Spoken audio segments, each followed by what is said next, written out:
Assalamualaikum warahmatullahi wabarakatuh, Bapak Ibu.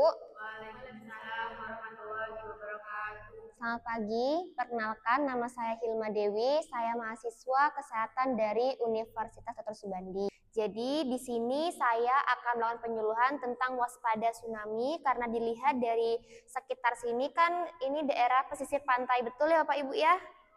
Nah, di sini jadi saya akan melakukan penyuluhan tentang waspada tsunami. Untuk waktunya sekitar 15 menit saja di sini bersama saya, Bapak Ibu bersedia? Baik, sebelum itu mari kita berdoa terlebih dahulu biar diberi kelancaran sampai akhir. Berdoa dimulai. Berdoa selesai.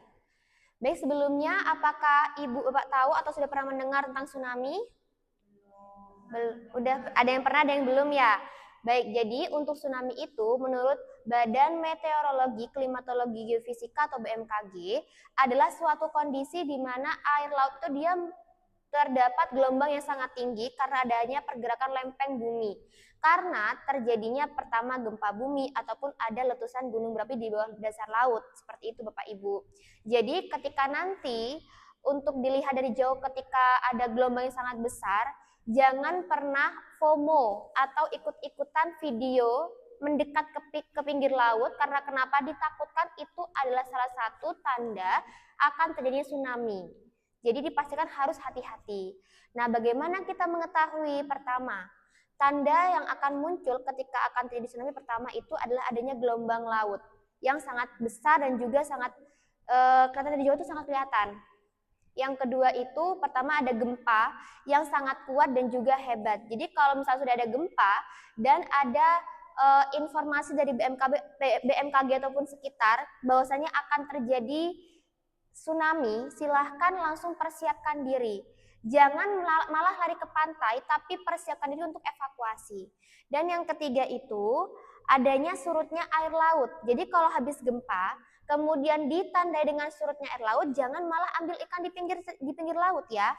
Tapi persiapkan diri langsung evakuasi karena kenapa? Itu adalah tanda-tanda yang dipastikan akan terjadi tsunami. Kemudian selanjutnya adalah mitigasi bencana, yaitu sebelum, pada saat bencana, juga setelah bencana.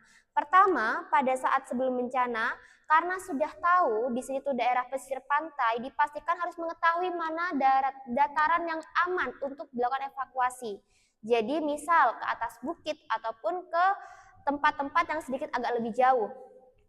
Yang kedua, ikuti edukasi dan juga simulasi yang bermanfaat untuk kedepannya ketika terjadi yang namanya tsunami dengan tiba-tiba.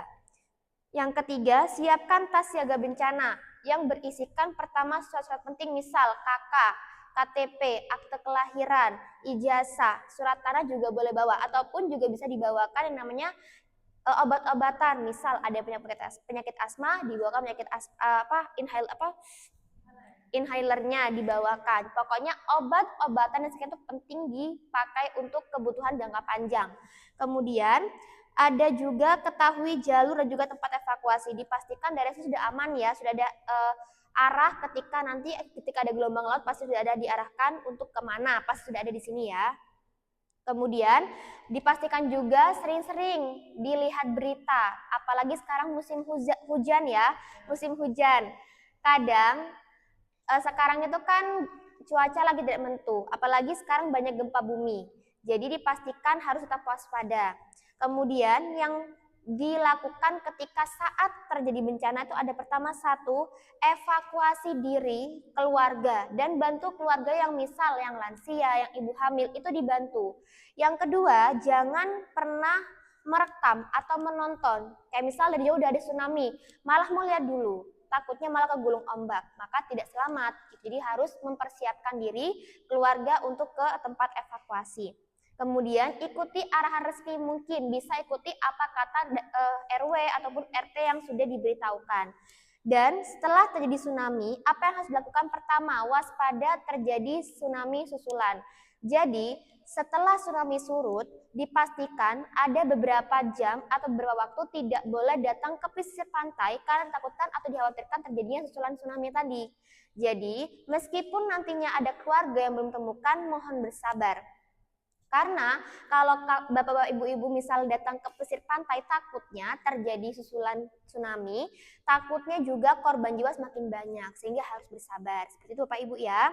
Yang kedua, jaga kebersihan dan juga kesehatan. Dipastikan harus tetap menjaga kesehatan, misal makan. Nanti kan pasti dapat bantuan dari pengungsi-pengungsi ataupun dari polisi ataupun tentara ataupun pemerintah pasti dapat.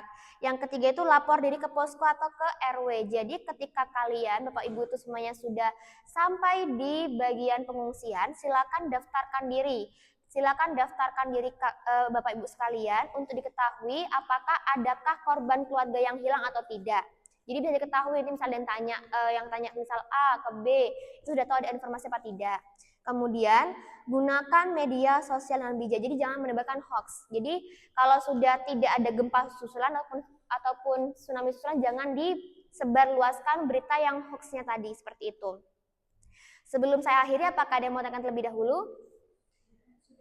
Sudah ya. Baik, saya izin untuk bertanya kembali.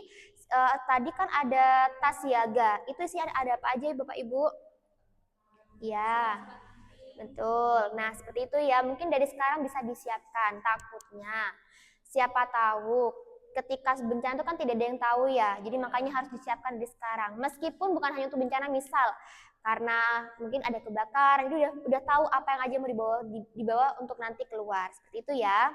Baik, saya izin untuk akhiri penjelasan kali ini. Mungkin minggu depan kita akan belajar tentang bagaimana untuk mempersiapkan tas siaga bencana. Jika sudah, saya izin pamit. Terima kasih Bapak Ibu sudah hadir. Saya akhiri. Wassalamualaikum warahmatullahi wabarakatuh.